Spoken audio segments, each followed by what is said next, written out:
Hey guys, tonight we wander back into a world where sand and stone cradle whispers of something extraordinary, the Hanging Gardens of Babylon.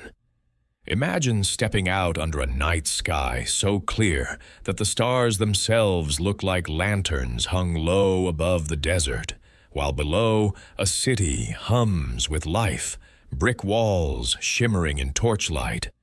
Babylon, they say, once held a marvel so wondrous that even its shadows seemed impossible.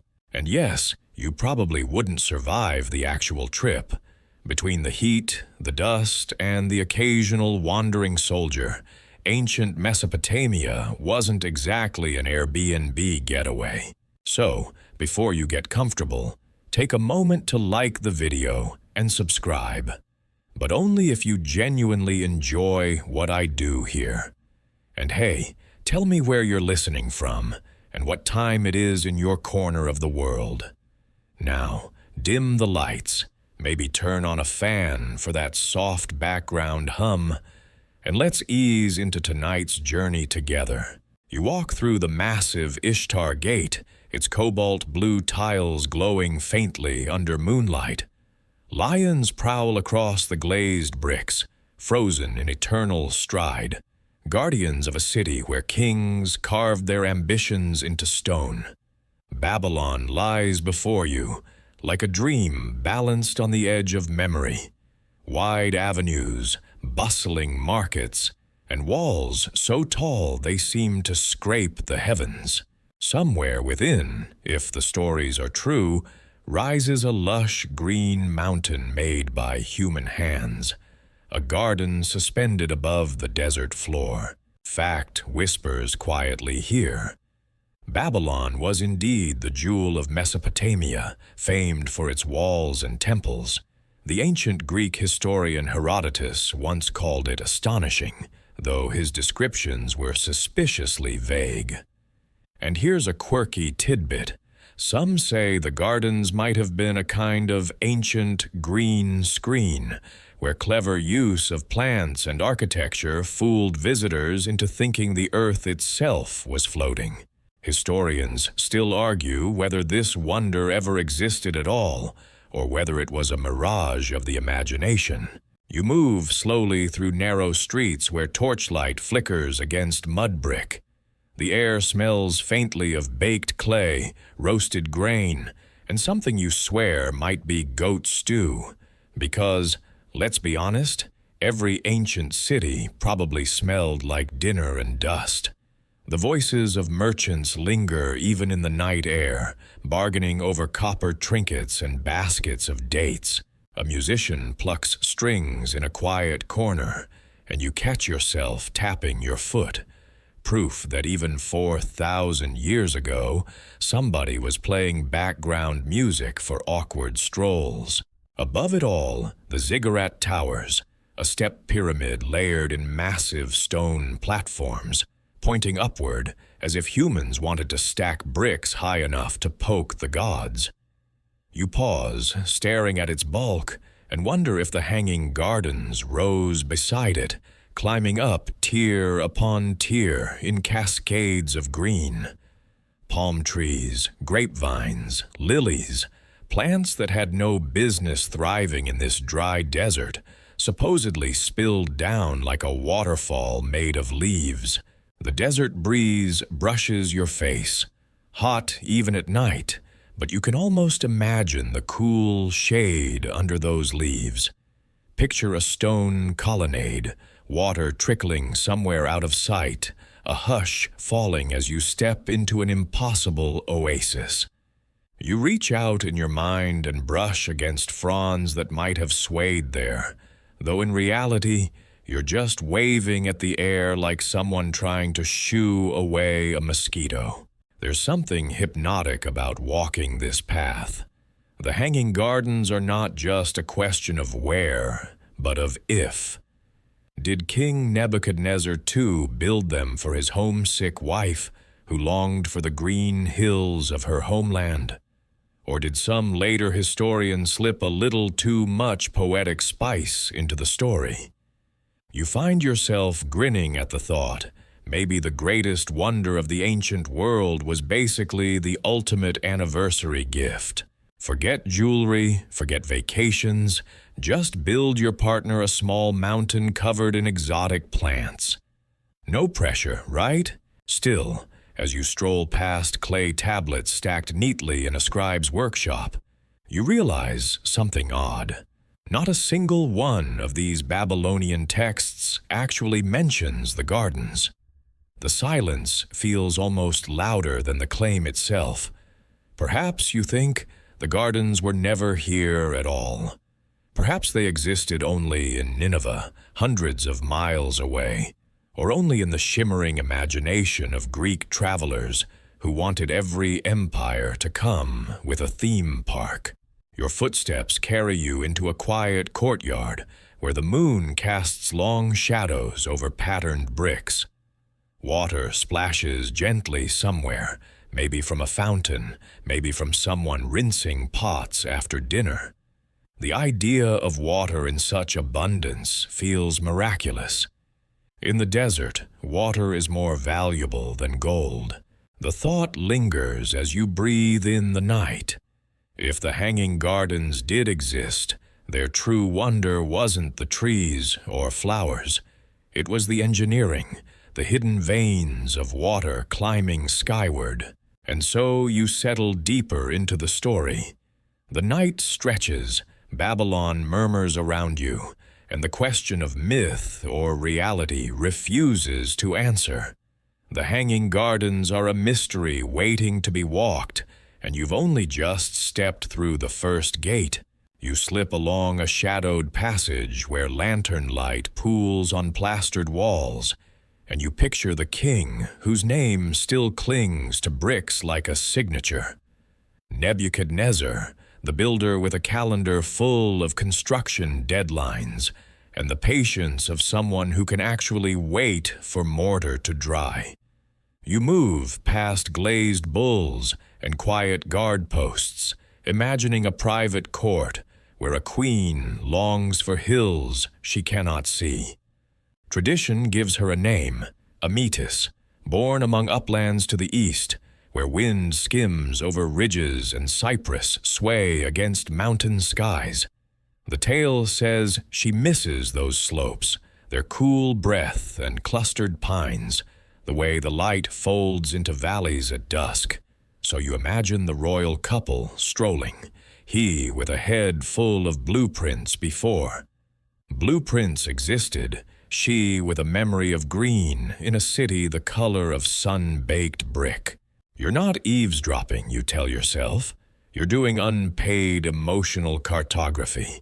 One fact sits steady as masonry.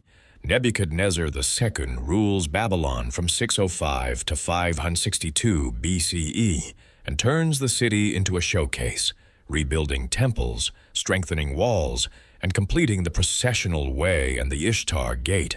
If anyone could commission a mountain of tears and roots, it's the man who measures ambition in bricks. You trace the lip of a basin where water glints. The rumor is simple and irresistible.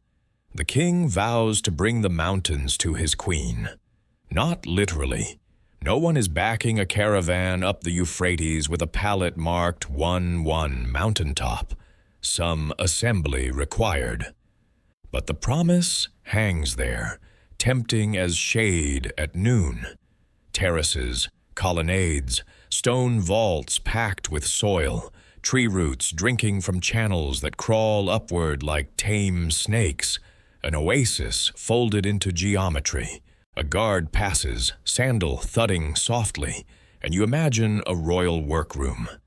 Builders talk in measured tones about buttresses and load, about humidity and rot, about how to convince heavy earth to sit politely above expensive stone.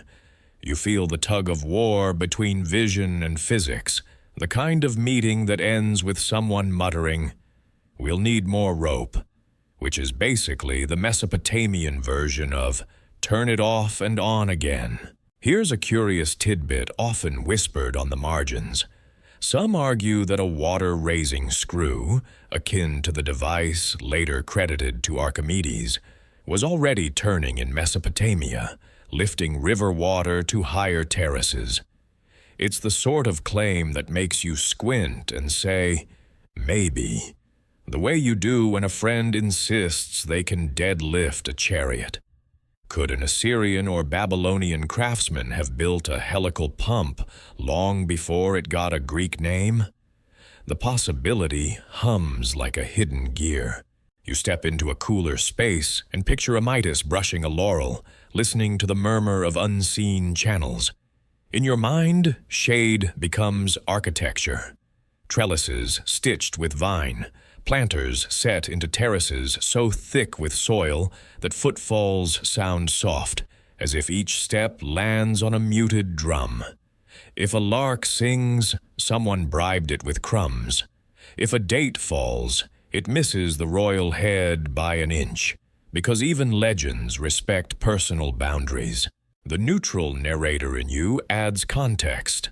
Babylon thrives on river management, canal building, and irrigation that turns silt into grain. Terrace gardening, while ambitious, would not be unthinkable to a society that tames water like a trained cat, aloof but surprisingly cooperative when snacks are involved. Historians still argue whether this private miracle ever took root in stone, or whether the tale sprouted later, watered by admiration and a dash of homespun romance. You wander a stair that climbs toward dim rafters. Imagine the logistics. Laborers hauling basket after basket of soil, gardeners mixing reed ash into clay to keep roots from chewing through vaults, overseers counting, always counting. Someone insists on palms for drama. Someone else wants jasmine for scent. By a colonnade, you pause at a relief showing a crowned figure, hands extended in a gesture that could be blessing or budgeting.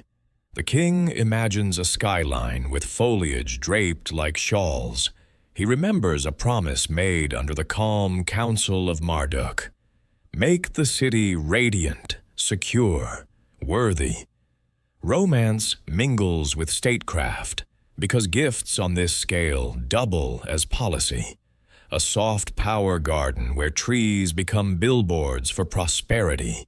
Yet the silence of local tablets nags at you, the way a loose thread on a tunic begs for a little pull. Royal inscriptions list temples, walls, and gates, catalogues of brick and awe, but never name a hanging mountain. Is that absence or oversight? Or is it the ancient equivalent of a celebrity not tagging the contractor? The question keeps pace with your steps, light and persistent. You count the last few rises, 1, 2, 3, and at each landing you let the story bloom a little more. In one alcove you place a cedar sapling, in another a fountain that coughs like an old musician tuning a reed pipe. You try to imagine the desert wind confusing itself in leaves, cooled by evaporation, tamed by shade. The city outside remains warm and bright, but up here the air remembers mountains. Now for the plainer ledger entry. The king's documented works prove a mania for building and beautifying. He rebuilds Etemenanke's ziggurat, outfits temples with glazed brick, and programs festivals along the processional way. If he never raised a terraced wonder for a homesick queen, he certainly had the means, motive, and municipal experience to try. That's not proof. It's a mood board, handsome, persuasive, still pinned with question marks. Before you leave the stair, you think of marriages that braid empires. Babylon linked to the Median world by alliances that read like family trees, where every branch is a treaty. If a Midas stands here at all, she brings memories of highland herbs, cool springs, and nights where stars feel near enough to pluck. The garden that might answer her longing is half horticulture, half diplomacy, an entirely good PR. You lean on a rail and let your gaze rest on the place where greenery could have poured downward. The story feels close enough to touch and yet keeps an arm's length, like a cat that approves of your presence, but not your enthusiasm. Perhaps the garden existed, smaller than the stories. Perhaps it was built elsewhere and adopted by Babylon's legend. Perhaps it was a poetic invention layered over a city already full of marvels.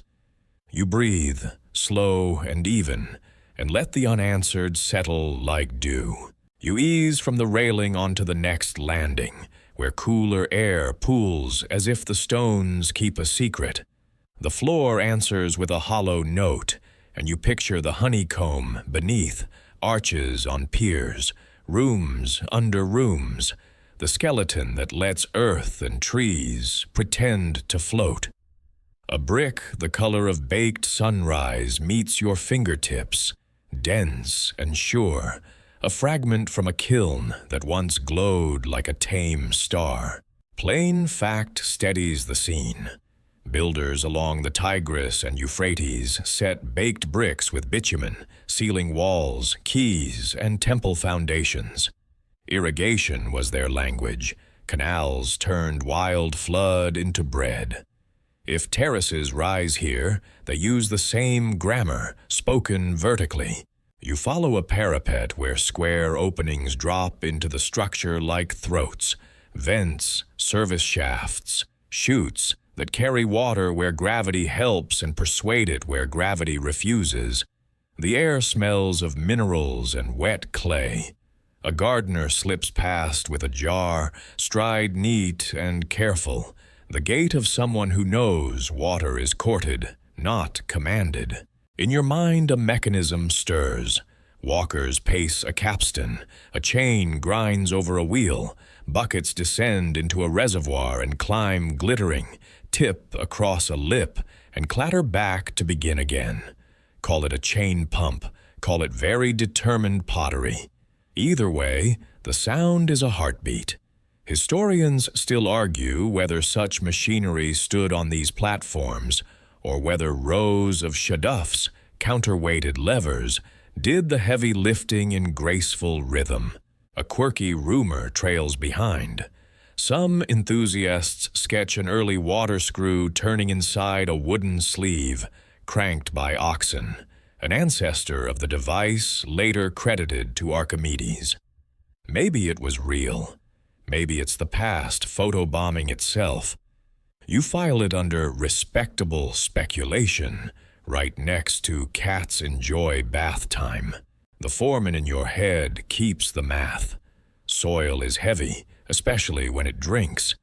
Trees and planters become anchors that test every arch with slow insistence. The defense is layers, reed mats like woven armor, bitumen pressed into seams, perhaps sheets of lead tucked where roots press hardest. Above that, compacted clay, then soil deep enough that roots can explore without chewing the ceiling like determined beavers. Water writes smaller notes. A rill threads along a carved channel, splits at a stone tongue, and disappears into a shallow basin with a quiet chuckle. When a cistern overflows, a clay plug lifts and the next line wakes. Gravity applauds, and the sluice hand pockets a minute of rest. Always be kind to the person who controls the valves. They can make you a fountain or a drought with the same wrist. One timeline stone adds confidence. In the 7th century BCE, Sennacherib's engineers built the Jerwan aqueduct to feed Nineveh, proof that Near Eastern states commanded long-distance, elevated water with stone and stubbornness. That doesn't prove these terraces, but it makes the plumbing feel normal, not magical. You lean over planters where roots test the border between garden and house like tourists testing a velvet rope. The builders answer with membranes and drains, teaching water to leave politely. Vents hidden as ornament, let rooms breathe. Damp escapes, heat rises, wood stays sweet. Without that breath, the lovely idea would sour into a swamp with better stairs. A gardener kneels to coax a trickle toward young date palms, then shades a jar with damp cloth, the evaporative trick every hot place learns. He grins with the quiet pride of someone who knows his tools. A cloud of gnats lifts like confetti, proof the channel's new gossip has spread. Light filters through pergolas in a scatter of moving coins. You trace the choreography. Gather, lift, settle, distribute, drain, repeat. Even failures have answers. Overflow weirs sigh excess back to the river. Bypass channels take over when silt clogs a line. Duplicate lifts stand ready when a team tires. Redundancy is the quiet hero. Less glamorous than palms and parrots, more faithful than either. A second curiosity beckons.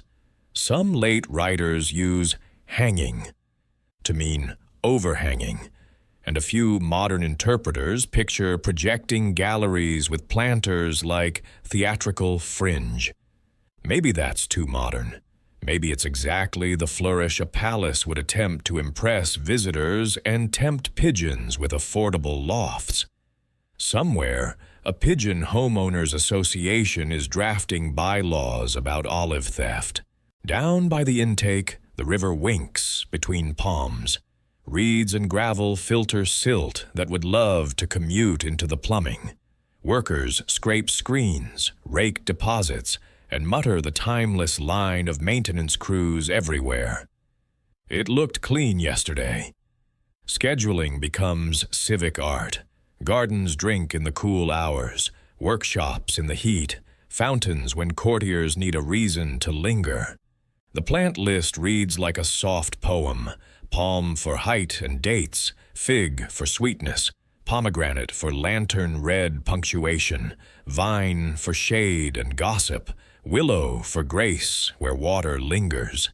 Each plant is a small machine, cooling air, weaving scent, nudging mood. The gardener is the conductor who hears when a vine is off-key. Your hand rests on a column while you run the failure modes. Floods embarrass intakes. Drought scolds reservoirs. Roots pry at mortar joints like curious children. So, you add backup. Thicker piers under heavy planters. Ribs built into vaults where trees congregate. Inspection shafts where a human and a lamp can tell the truth to each other. The more you list, the less miraculous it feels. That's the secret of wonder. Backstage is mostly logistics. Before you climb the next flight, you study a faint arc in the floor where feet might have circled a capstan. Is it evidence or only the patient work of a broom? Engineers still debate which device could move the most water with the least drama. Your own measure is simpler. Whatever kept leaves from drooping is what mattered. You take the first step upward. The air thins into a cooler ribbon. The splash behind you keeps time. If a paradise hangs here, it does so on hooks shaped like math and patience, with a little theater for the royal balcony. You smile and continue, because the next landing promises another quiet trick. Another proof that the desert listens when water whispers. You emerge onto a terrace that opens wide, and for the first time, you catch the shimmer of the river itself. The Euphrates lies below like a silver serpent, twisting across dark soil, moonlight splintering on its restless back. From up here, the city seems to lean toward the water, every canal and channel bowing in quiet dependence. Without the river, the bricks crumble, the crops wither, the city vanishes into sand. With it, Babylon thrives like a stubborn emerald stitched into the desert's brow. One firm fact anchors this view. Babylon was built astride the Euphrates, which cut directly through the city, its flow controlled by quays, embankments, and canals. The river wasn't simply decoration, it was the city's beating heart. No hanging gardens could ever rise without its steady, muddy generosity. You watch barges drift in the moonlight, flat-bottomed craft piled with reeds, clay jars, and maybe even goats that look suspiciously annoyed by the whole arrangement. Men lean on poles, guiding them forward, grunting in a rhythm that feels timeless. Somewhere a dog barks at the water, as if the Euphrates might bark back. You imagine Babylonian poets standing at the banks, scribbling metaphors about love and riverbanks on damp clay, only to drop their tablets by accident. Instant deletion, Mesopotamian style. The desert presses close beyond the water's reach. On the far horizon, dunes shift under moonlight like sleeping giants rolling in their beds. You can almost taste the dryness in the air, as if every breath has to bargain with the sand for moisture. And yet, here in the heart of the city, green things supposedly rose in defiance. Palms spreading shade, vines dangling like curtains, and flowers nodding at breezes they should never have known. The miracle is less about exotic species and more about persistence. It takes audacity to plant paradise in a place where most plants would rather just lie down and give up. A quirky tidbit drifts into mind. Some modern theorists suggest that the Euphrates was not only the lifeblood of Babylon, but also the reason travelers exaggerated what they saw. During spring floods, waterlogged terraces and dense reeds may have looked like hanging greenery when seen from across the river. Imagine stumbling off a boat, squinting in the sun, and muttering, "That's the biggest balcony planter I've ever seen." Zul, by the time the story reaches Greece, it's an entire mountain of gardens. You step closer to a stone parapet where the wind brings the river's breath. The scent is thick, earthy, carrying a trace of algae and silt. You know that without waterworks, all this would collapse. Engineers channeled the Euphrates through canals that both nourished crops and guarded the city. The hanging gardens, if they perched nearby, were plugged directly into this circulatory system. Water wasn't just drawn up in buckets. It was staged, distributed, rationed, whispered upward like secrets too precious to spill. Historians still argue whether this lush oasis perched within Babylon at all. Some point to Nineveh in Assyria, where records describe terraced gardens nourished by aqueducts stretching miles. Others insist the romance belongs here, woven into the river's very song. The debate hums like an unresolved chord, a melody that never quite lands.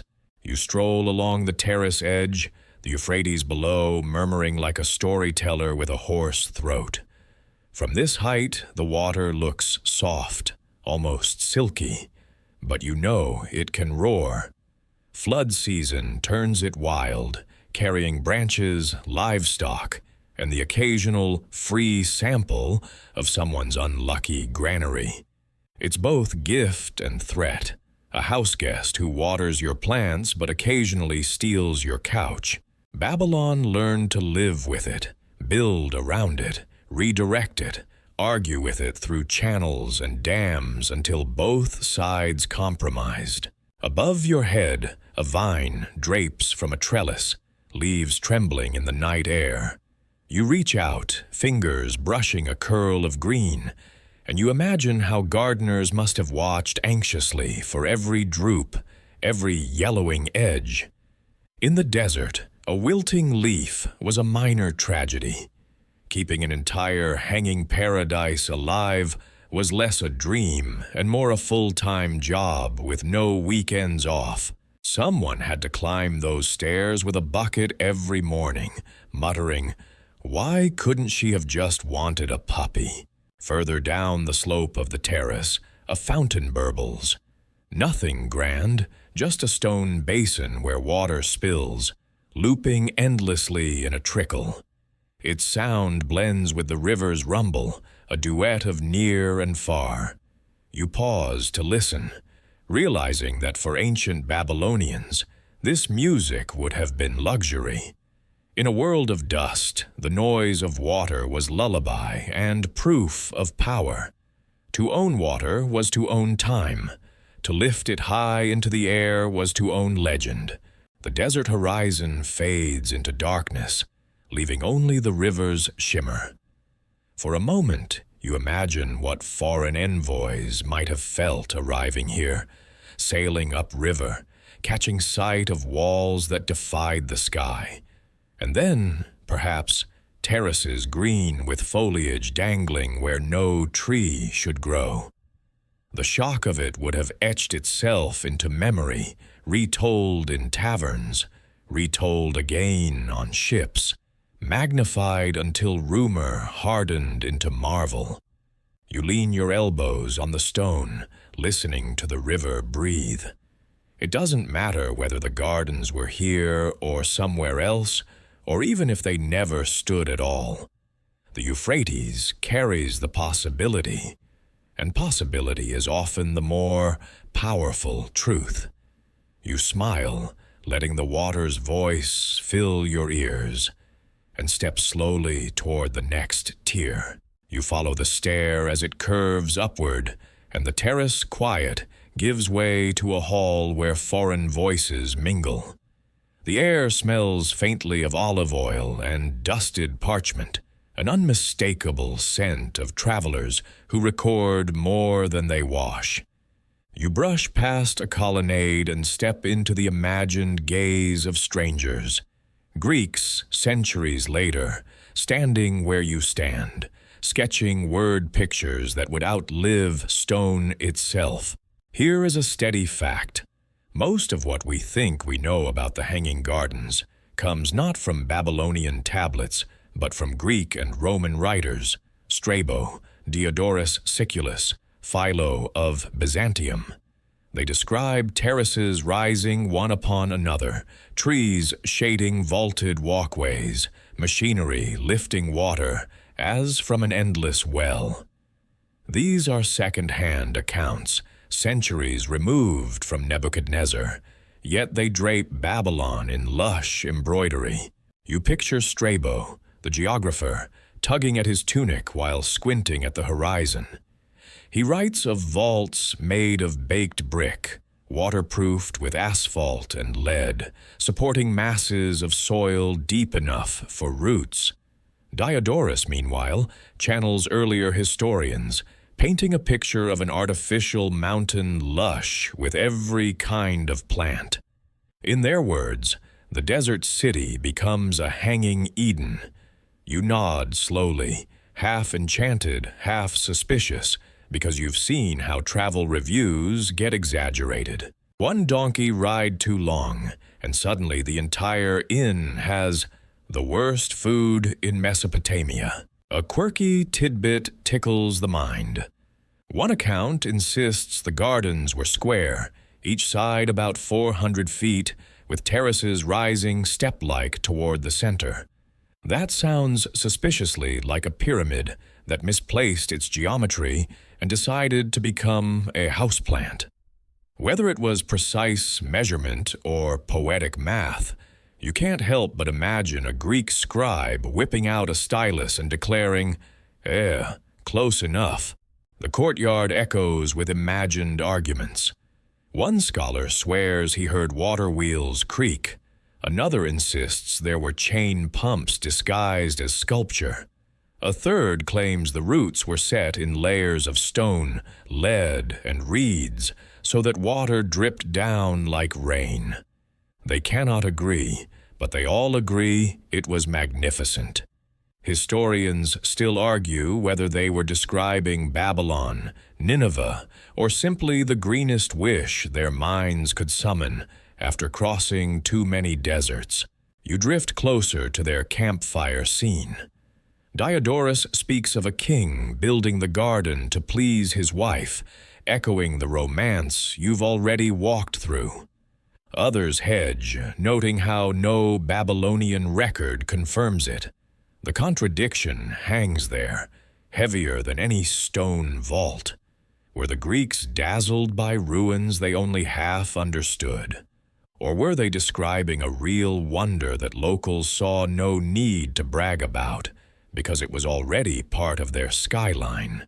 The neutral narrator within you explains, Greek accounts were written between the 4th and 1st centuries BCE, hundreds of years after Nebuchadnezzar's reign. Oral traditions, hearsay, and travelers' embellishments likely shaped their descriptions. By the time Strabo and Diodorus set quill to parchment, the gardens might have been legend more than landscape. You glance at a carved relief one of them traces with his hand. It shows arches, colonnades, and a cascade of vines curling down like a waterfall made of emerald. He marvels, you marvel, but the voice in your head whispers, perhaps the relief shows a temple grove, not terraces at all. Misinterpretation is the historian's eternal garden weed. You smile faintly as a Greek scribe jots down a line with dramatic flair. Maybe he's exaggerating to impress readers back home. After all, if you've spent weeks trudging across deserts, you're not going to return with a story that says, yeah, saw some bricks, it was fine.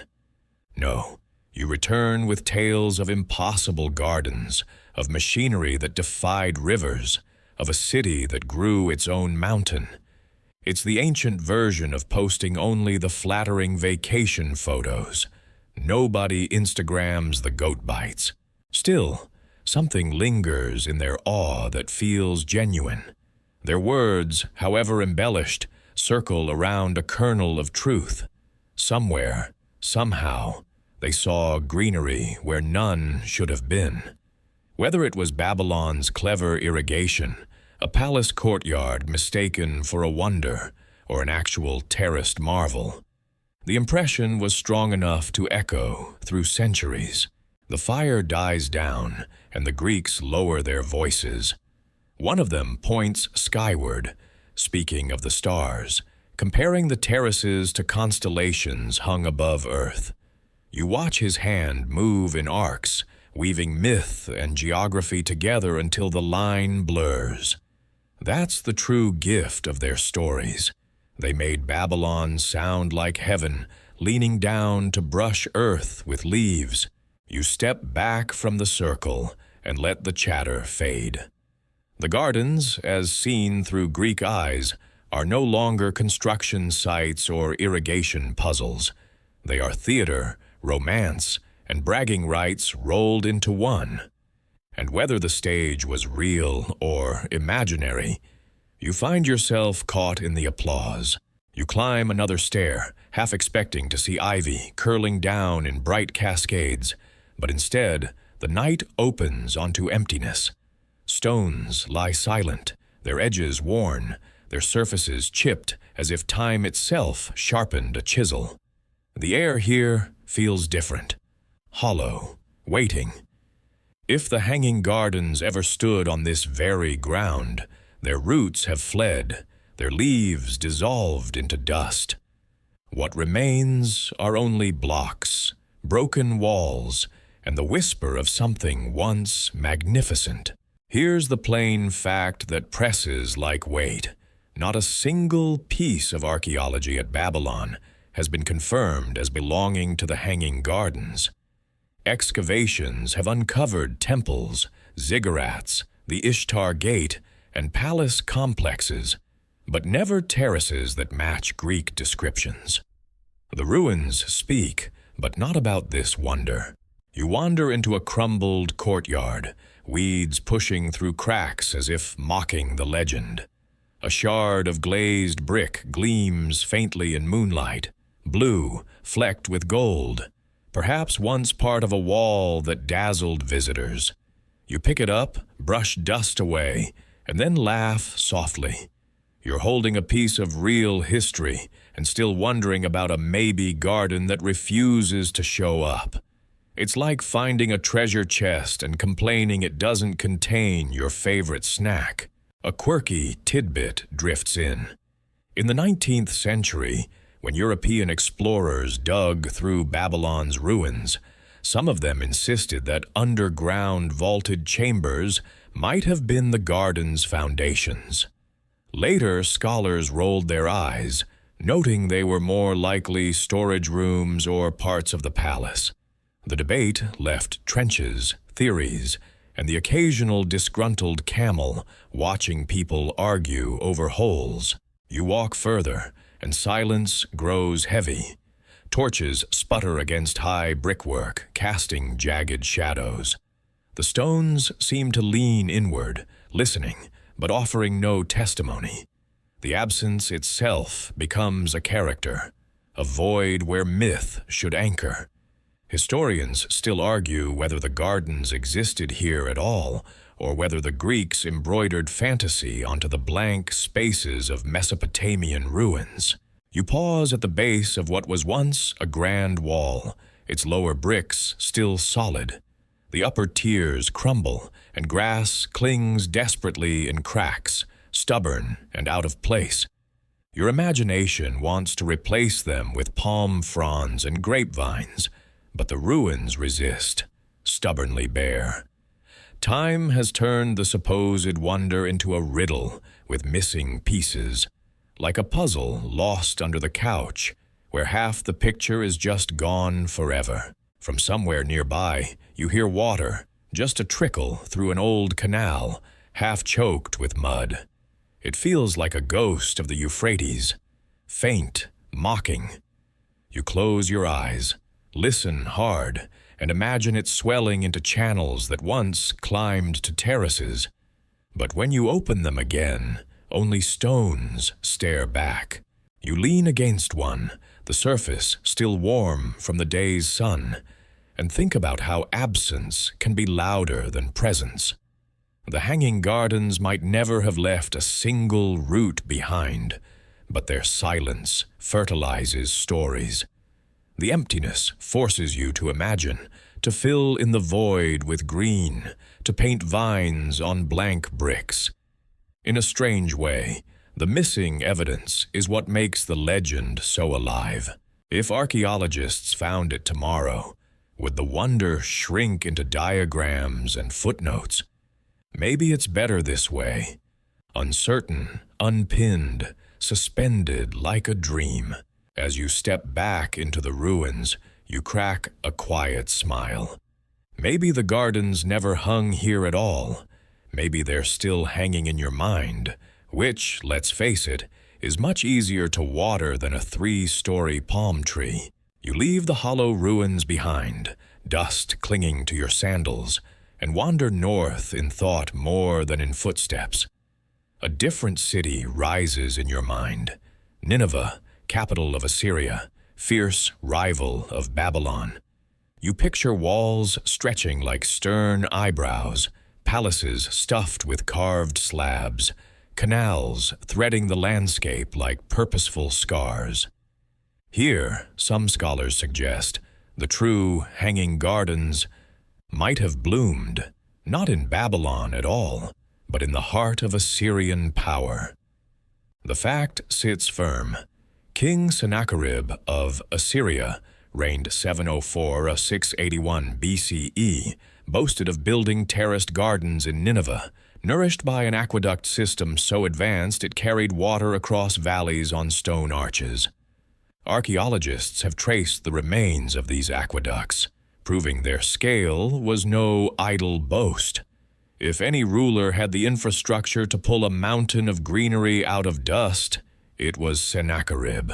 You tread an imagined road into Nineveh, and your eyes catch the carved reliefs once lining palace walls.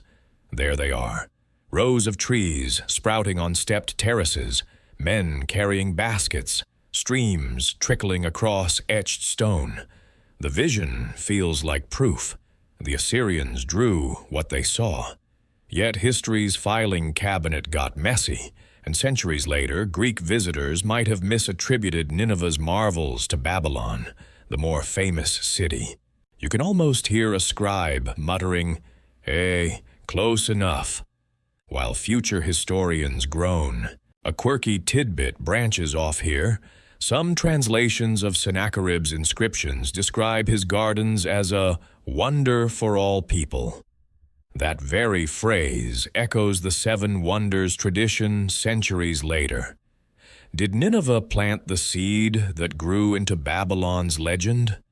Or did the translators get a little too poetic, like someone giving their cat a title of nobility just because it naps regally? You stroll along the imagined aqueduct, stone blocks fitted tight, water whispering over the surface. The engineering feels uncanny, sluices, gates, and channels snaking for miles, ensuring the king's terraces never thirsted.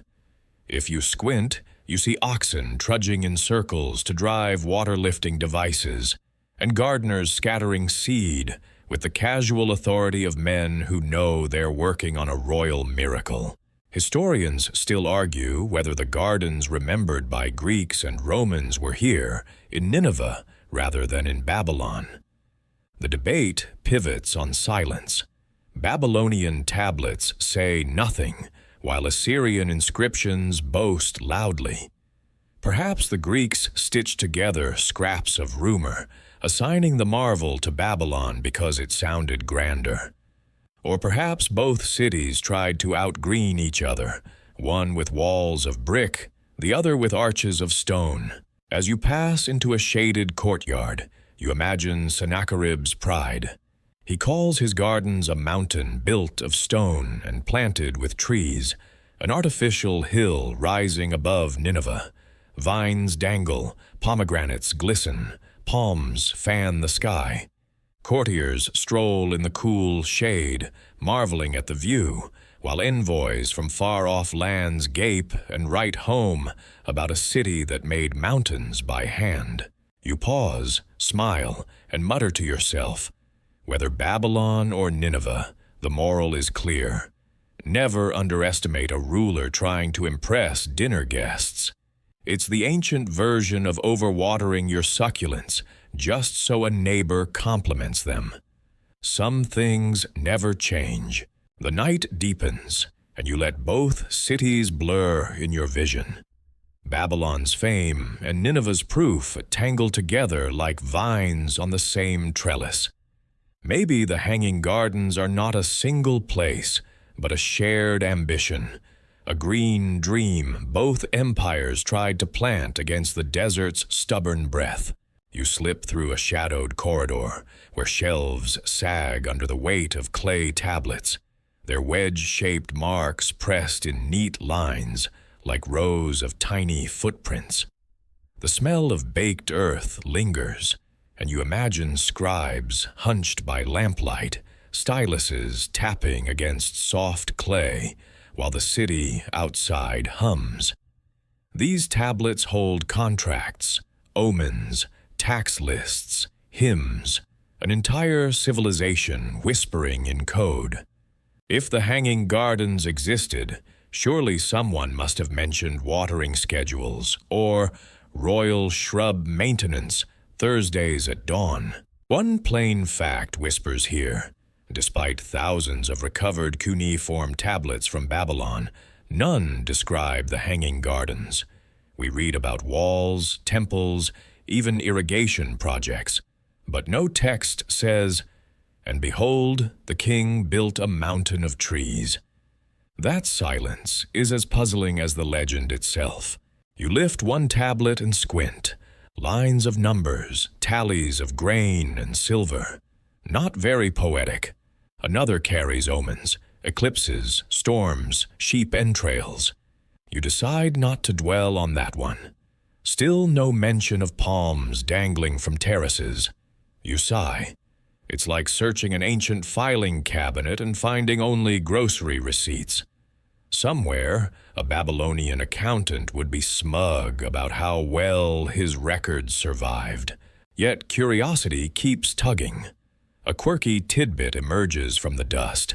Some fragments from Nineveh mention high gardens and exotic plants, coupled with descriptions of aqueducts.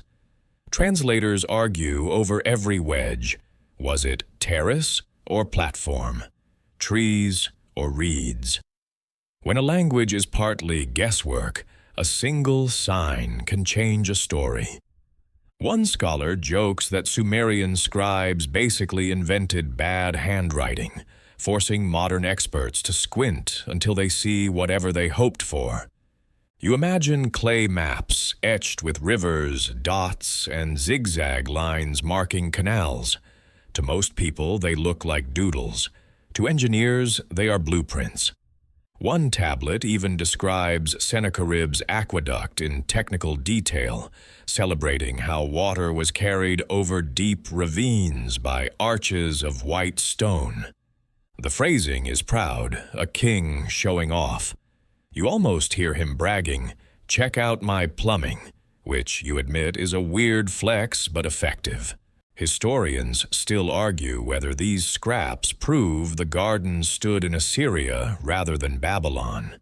The tablets are like puzzle pieces without a box top. You're left guessing what picture they form. One moment it's terraces, the next it's just a very enthusiastic farmer. You place the tablet back on its shelf and wander deeper, the air growing thick. The archives themselves feel like a maze, each corridor a time tunnel. You hear the faint scratch of a stylus, though you know it's only your imagination, and picture a scribe noting rainfall, predicting flood, recording how many goats borrowed shade under a palm. If there had been hanging gardens, maybe some weary scribe complained about hauling soil upstairs. But either his complaint never got pressed into clay, or it crumbled to dust before modern eyes could read it. You reach a final chamber where broken shards cover the floor. Some bear faint grooves, others are blank, as if time erased even the intention of words. You crouch, brush dust from one piece, and smile wryly. Maybe the record of the hanging gardens is here, in pieces too small to read, waiting for a patient archaeologist with better eyesight and stronger coffee. As you stand, the silence grows companionable. The absence doesn't feel like defeat anymore. It feels like invitation. What the tablets don't tell, imagination supplies. You breathe slowly, letting the idea settle. History isn't always in the words carved, but in the gaps between them. And those gaps are wide enough to plant a whole mountain of trees. You step out of the archives into night air warm as breath, and the silence feels softer now, like it's giving you permission to dream. Without stone proof or written testimony, you lean on the oldest material humans ever used to build wonders: memory. Folklore bends around you like reeds in a current, reshaping reality, until the line between truth and imagination fades. You walk slowly, and the city around you begins to shift, not into bricks and dust, but into stories retold so often they've grown roots of their own. Here is a grounded fact. Throughout human history, oral tradition has carried as much weight as carved inscription. The Epic of Gilgamesh was sung long before it was written. Myths of gods and floods passed from mouth to mouth, reshaping themselves with each telling. The Hanging Gardens, too, may be less a construction project and more a narrative that sprouted in this fertile soil of myth. You turn a corner, and the alleys seem to bloom with phantom foliage. A storyteller sits by the fire, eyes glinting, describing a mountain of green rising above Babylon's walls. Children lean forward, wide-eyed, imagining leaves brushing their faces, fountains spilling cool water. They've never seen such a place, but they've heard enough to believe it. You smile. Sometimes belief is stronger than bricks. One quirky tidbit grows here. Some modern writers suggest the hanging gardens might have been a poetic metaphor all along, a symbol for Babylon's wealth and fertility, rather than an actual terrace of plants. Like calling a city the crown jewel doesn't mean someone literally set it in gold. Perhaps ancient poets took liberty, and later historians mistook metaphor for masonry. It wouldn't be the first time humans confused poetry with blueprints. As you listen to the crackle of the storyteller's fire, you realize that folklore doesn't worry about plumbing or soil weight. It's less interested in how water gets upstairs and more in how wonder gets into ears. Historians still argue whether this legend is a distortion of Nineveh's gardens, a memory of palace courtyards, or simply a tale that grew lush in retelling. The debate, though, only fuels the story's power. You stroll past the fire, and the street bends again, now lined with murals of vines that weren't there before. The city is no longer the city. It's a canvas painted by centuries of longing. When people want to believe that beauty can bloom in deserts, they invent a hanging garden. When they want to believe love can shape empires, they invent a king who builds paradise for his queen. And when they want to remember that even the harshest places can yield shade, they let the myth endure. The night wind brushes your hair, carrying the scent of phantom jasmine, and you laugh softly. Maybe the hanging gardens are like the stars, illusions of permanence, lights that traveled centuries to reach you. They may not exist now, maybe never did, but their glow still guides. And in that sense, myth and memory succeed where archaeology falters. They keep the wonder alive.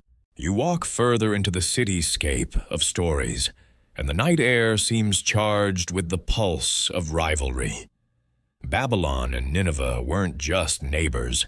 They were stage actors vying for the loudest applause, each empire stacking bricks higher, canals longer, palaces grander.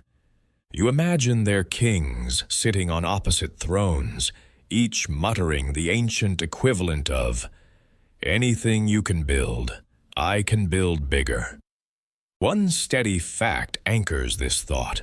The Assyrians and Babylonians competed for dominance across Mesopotamia, sometimes allies, often enemies. Their empires rose and fell in cycles, leaving behind ruins that echoed with ambition. In such an environment, architectural one-upmanship was almost inevitable. If one city raised an aqueduct, the other wanted a terrace. If one boasted colossal walls, the other dreamed of hanging gardens. You stroll through an imagined banquet hall where foreign envoys gape at Babylon's riches, jewel-encrusted goblets, gold-plated statues, music twining through the air like silk. The king beams, his queen serene, and in the background a window frames what looks like a forest growing on the palace roof. It's political theater disguised as horticulture, a green crown to assert supremacy. You nod. There's no better way to say we're winning than to grow trees where they shouldn't survive. A quirky tidbit branches here. One historian noted that the Assyrian king Ashurbanipal supposedly maintained a botanical garden filled with rare plants collected from his campaigns. In other words, he was running an ancient version of flex gardening, curating exotic greenery not for beauty alone, but as a living trophy case. Picture him giving tours like a smug influencer. That cedar? Imported. That flower? From a country I conquered. That bush? Honestly, I just thought it looked cool. As you drift past the banquet hall, you sense the tug-of-war beneath the surface. Babylon's hanging gardens may have been less about romance and more about bragging rights. Perhaps Amytas's longing for mountains was real, but perhaps the gardens also served as green propaganda, a message to rivals that Babylon could command the desert itself. Historians still argue whether this wonder was truly love-made or war-made, but maybe it was both, a gift that doubled as a gauntlet. You step out into a torchlit courtyard where dancers spin, their shadows flickering against walls painted with lions and bulls. Overhead, vines spill down in defiance of the night, and guests whisper of Babylon's triumph. Yet somewhere to the north, in Nineveh's halls, another king might be boasting of his terraces, his aqueducts, his ability to tame rivers. The rivalry itself seems to water the myth, making it grow taller each time a story is retold. You pause and let the thought linger. Wonders are rarely built in peace. They are monuments not only to imagination, but to competition, ego, and politics. The hanging gardens, whether in Babylon or Nineveh, bloom in the soil of rivalry, lush, proud, and impossible to ignore. You step into a shaded gallery, where the air feels suddenly damp, fragrant with the ghost of leaves. Here, the wonder isn't in bricks or aqueducts, but in the living things that might have swayed above the desert. You brush an imaginary palm frond, and the thought strikes you. If the hanging gardens ever stood, what exactly grew in them? A plain fact helps anchor the guesswork. Mesopotamia supported crops like date palms, barley, figs, and pomegranates, while trade routes carried cedar from Lebanon and spices from distant lands. Babylon's wealth could have imported nearly anything, and kings were known to showcase exotic flora as proof of power. You picture terraces alive with date palms standing tall, their clusters of sweet fruit dangling like chandeliers. Fig trees spread low, their broad leaves a natural parasol. Grapevines coil over trellises, dangling clusters that glint like jewels. Pomegranate trees burst with red, their blossoms as brilliant as fire, their fruit like lanterns waiting to be cracked. Jasmine could have perfumed the air. Lilies may have swayed in basins of still water. A royal garden, you realize, was less about filling stomachs than filling eyes and ears with delight. One quirky tidbit. Some scholars speculate that cinnamon or other exotic spices might have been planted, even though they couldn't thrive naturally in the region. These may have been kept in pots, displayed briefly during festivals, then whisked away like finicky celebrities who only appear for photo ops. It's the ancient version of pretending you keep orchids alive, when in reality, you just keep replacing them. You wander along a path between terraced planters, hearing the hum of bees working flowers. Birds flap from branch to branch, parrots and doves, gifts from distant lands, their calls strange against the desert backdrop. You picture gardeners sweeping leaves, pruning branches, and gently brushing dust off petals. If the gardens existed, someone's full-time job was essentially to keep the king's wow factor alive and leafy. Historians still argue whether these plants could truly have flourished on stone terraces. The challenge wasn't choosing them, it was keeping them alive in scorching summers, with roots pressing against vaults and branches thirsting for water that had to be lifted tirelessly. Some doubt creeps in. Were descriptions of lush greenery exaggerated by Greek imagination, turning a modest palace courtyard into a forest in the sky? Yet you let yourself indulge in the image, fragrant air heavy with jasmine, shade under palms, grapes cool against your tongue, the murmur of fountains keeping the heat at bay. A child runs past, sticky with fig juice, laughing. A queen pauses under cypress branches, her longing for her homeland softened. The garden may be history's most extravagant bouquet, each plant chosen to tell a story of love, power, or empire. You rest in the imagined shade and smile, because whether those plants ever really climbed toward the heavens, the idea of them still blossoms in every retelling, as vivid as if you could pluck a grape right now. You step away from the imagined greenery and find yourself in a space that feels strangely familiar. Glass cases, museum placards, the hush of a modern gallery. Time has folded, and now you're wandering among the relics of ancient empires under the fluorescent glow of today. Babylon's bricks sit neatly on velvet cushions. Fragments of inscriptions are propped up like tired actors who forgot their lines. Somewhere, a docent whispers to a tour group about wonders that may never have stood at all. A firm fact steadies the scene. Pieces of Babylon survive in museums across the world. The Ishtar Gate, for instance, painstakingly reconstructed in Berlin's Pergamon Museum from thousands of excavated fragments. Visitors stand in awe at its cobalt brilliance, yet just beyond, no physical trace of the Hanging Gardens has ever been displayed.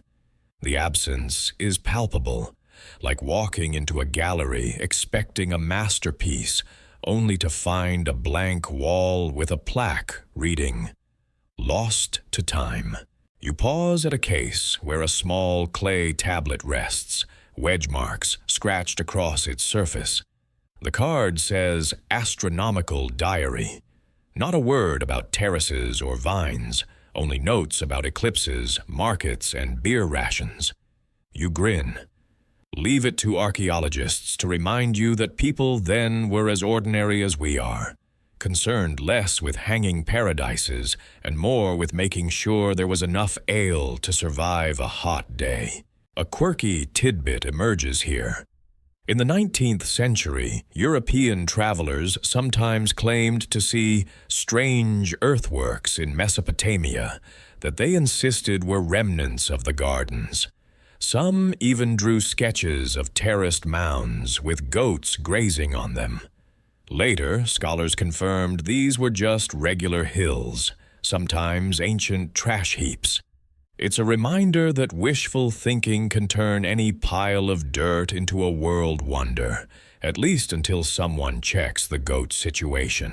You drift further into the gallery, where a panoramic painting attempts to reconstruct the Hanging Gardens, terraces stacked high, vines tumbling like waterfalls, fountains spraying crystalline arcs. A child tugs her parent's sleeve and whispers, "Did it really look like that?" The parent hesitates, then shrugs, smiling. Historians still argue whether such images are based on truth, conjecture, or pure fantasy. For the museum-goer, the answer hardly matters. Wonder is enough. From the gallery, you step outside into a modern city street. Concrete towers loom where ziggurats once stood. Neon signs buzz instead of torches, but still the myth lingers. You see rooftop gardens on apartment blocks, vertical farms climbing skyscrapers, vines curling over balconies. In their own way, they're echoes of Babylon's dream. Plants hanging in defiance of gravity, people creating green against the odds. The ancient idea survives not in ruins, but in the choices cities make to soften steel and glass with leaves. You walk past a cafe where someone waters a row of potted plants, their hose spraying in lazy arcs. For a moment, the sound feels eternal, the same as an ox-driven pump, the same as a fountain splashing into a stone basin thousands of years ago. A stranger sits beneath the plants, sipping coffee, oblivious to the fact that their table is a modern answer to an ancient dream.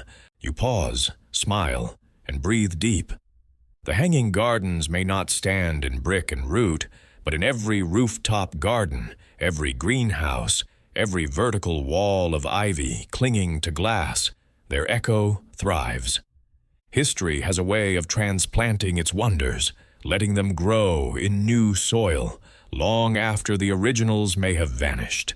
You wander down a narrow lane that feels half ancient, half modern, and suddenly the voices of debate rise around you like echoes bouncing off stone. Scholars in robes argue beside digital projectors. Scrolls and laptops sit side by side. You've stumbled into the endless tug-of-war between storytellers and scientists, between those who weave myth and those who demand mortar and proof. A steady fact frames the scene. Greek and Roman authors left the most vivid descriptions of the Hanging Gardens, yet Babylonian and Assyrian records offer silence or riddles. Archaeologists have uncovered impressive irrigation systems and aqueducts in Mesopotamia, but none that can be tied unambiguously to a terraced wonder. The evidence remains a puzzle missing too many pieces. You sit on a low wall and watch the scholars spar. One insists the gardens must have been in Babylon, citing the city's fame and Nebuchadnezzar's reputation as a builder. Another shakes his head and points north to Nineveh, quoting Sennacherib's inscriptions about a palace without rival and a mountain of trees.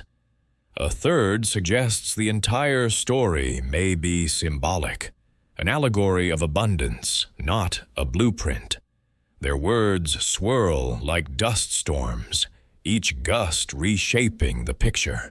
A quirky tidbit drifts into the argument. Some 20th century historians floated the idea that the hanging in Hanging Gardens was a mistranslation and really meant overhanging balconies with simple potted plants. Imagine scholars lowering their voices to say, so the world's greatest wonder might just have been fancy window boxes. You can't help but chuckle. Imagine the disappointment of traveling across deserts to see what amounts to Babylon's version of a Home Depot display. Still, you sense the passion behind their voices. Storytellers care because wonder feeds imagination. Scientists care because truth demands clarity. The clash is not hostility, but energy, two forces wrestling over the same mystery. Historians still argue whether to crown the gardens as fact, demote them to legend, or leave them in the hazy middle ground. You stand, stretch, and glance back at the debating crowd. Both sides have merit. Stories keep the gardens alive in hearts. Evidence keeps them alive in minds. Maybe the real marvel isn't whether vines ever draped Babylon's walls. It's that the legend has survived thousands of years of scrutiny without withering.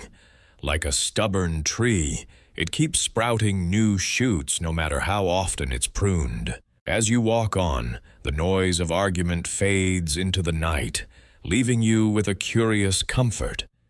Proof or not, the gardens continue to exist where wonder and skepticism meet, half fact, half dream, fully alive in the imagination. You slip away from the quarrel of scholars and into a quieter space, where the moon hangs low and the city seems hushed, as though listening to itself breathe. Here, you begin to feel why the legend endures, not because of stone foundations or cuneiform receipts, but because people need it to endure. You walk slowly, and the Hanging Gardens rise again in your mind, as alive as if you could pluck a grape from their vines. A plain fact settles in.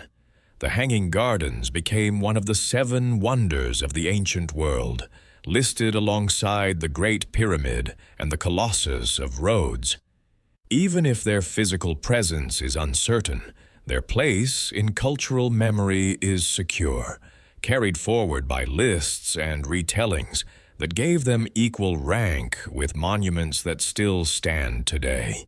You pass beneath an arch where phantom vines dangle, casting shadows that aren't there. Why does this dream persist? Because deserts hunger for stories of green, because love stories outlast palaces, because humans crave the idea that beauty can bloom against impossible odds. Even skeptics who doubt the garden's existence keep repeating the tale, ensuring it never fades. One quirky tidbit tickles the thought. In modern pop culture, the hanging gardens show up in video games, novels, and even as themes in casinos and shopping malls. Imagine wandering into a mall food court and realizing you're basically sitting in Babylon's PR campaign. If nothing else, the gardens have become history's longest-running brand. Less horticulture, more marketing genius. Historians still argue whether endurance is owed to fact or fantasy. Did the Greeks canonize an era that became immortal? Or did they preserve a fading truth that archaeology has yet to confirm? The uncertainty is precisely why the legend lives. If we knew for sure, it might lose its magic. Mystery is a fertile soil, and the hanging gardens thrive in it. You pause, leaning against a cool stone, and let the thought wash over you. This wonder is less about walls and water, and more about yearning. Yearning for love, for prestige, for greenery in dry places, for permanence in a fleeting world. That yearning is universal, timeless.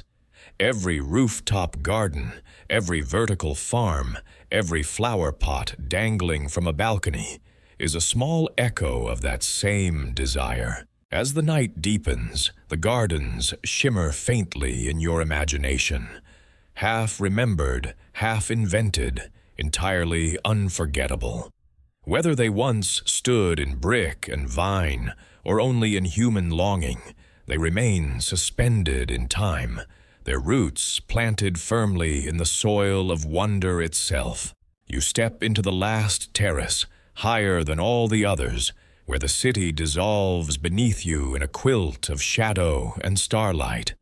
The Euphrates glimmers like a ribbon of quicksilver, while beyond it, the desert spreads, vast and eternal. Here, in this height of imagination, the hanging gardens are both real and unreal, green terraces swaying in the night air, yet at the same time, only phantoms stitched from centuries of longing. A steady fact lingers here. The gardens, real or not, have inspired generations of writers, architects, and dreamers for more than 2,000 years. They exist in the same company as the Great Pyramid and the Lighthouse of Alexandria. Whether proven or not, they're counted among the 7 wonders, engraved permanently in the catalogue of human marvels. You rest your hands on a stone balustrade, vines tumbling in your mind's eye. Below, you hear laughter, music, the splash of hidden fountains. Above, the stars hang like lanterns. You realize this is the trick the legend plays. It refuses to answer fully, leaving you to stand suspended between what was and what might have been. One quirky tidbit whispers itself. Some modern enthusiasts suggest the gardens were never in one place at all, but rather a collage of memories from different cities. Nineveh's aqueducts here, Babylon's palace courtyards there, Greek imagination filling the gaps. Like an ancient group project where no one agreed on the details, but everyone signed their name anyway. Historians still argue whether the hanging gardens deserve their fame, whether they ever hung in brick and vine, or whether they are simply the most famous case of ancient clickbait. But you can feel why the story lingers. Wonders aren't always built of stone. Sometimes they are built of yearning, imagination, and the human refusal to let deserts win. You close your eyes and breathe, letting the terraces fade back into myth. The silence around you feels alive, as though the gardens are still here, not in earth and water, but in the hush between heartbeats. And now, as the night deepens and the story draws to its close, let yourself drift with the same ease as water moving through hidden channels. The hanging gardens, whether they stood tall in stone and soil or only bloomed in the imagination, have carried you across deserts, rivers, and centuries. Their mystery is gentle now, not demanding answers, but simply resting in the air like perfume from flowers long faded. Picture yourself reclining in the cool shade of imagined palms. The air is softer, the ground beneath steady. Fountains murmur faintly, not to astonish but to soothe. Around you the bustle of cities, the debates of scholars, the arguments of kings all grow quieter. What remains is simply the hush of green, the comfort of leaves against sky. Your breathing falls into rhythm with this hush, slow, steady, unhurried. Each exhale brushes away the weight of unanswered questions. Each inhale fills you with calm, as natural as water finding its way through stone. The gardens, real or unreal, offer their true gift at last: rest. Let the mystery become your pillow, the starlight your blanket, the desert's quiet your companion. You don't need to decide whether the gardens existed. You only need to feel the peace they promised. Time stretches, long and unbroken, like the river itself. The story softens, its edges blurring into dream. So settle deeper, let your eyes close gently, and know that wonder is always waiting, sometimes in ruins, sometimes in stories, and sometimes simply in the silence that lets you rest. Sleep comes easily now, like a garden blooming behind your eyelids, shade unfolding across the desert of thought. The end, sweet dreams.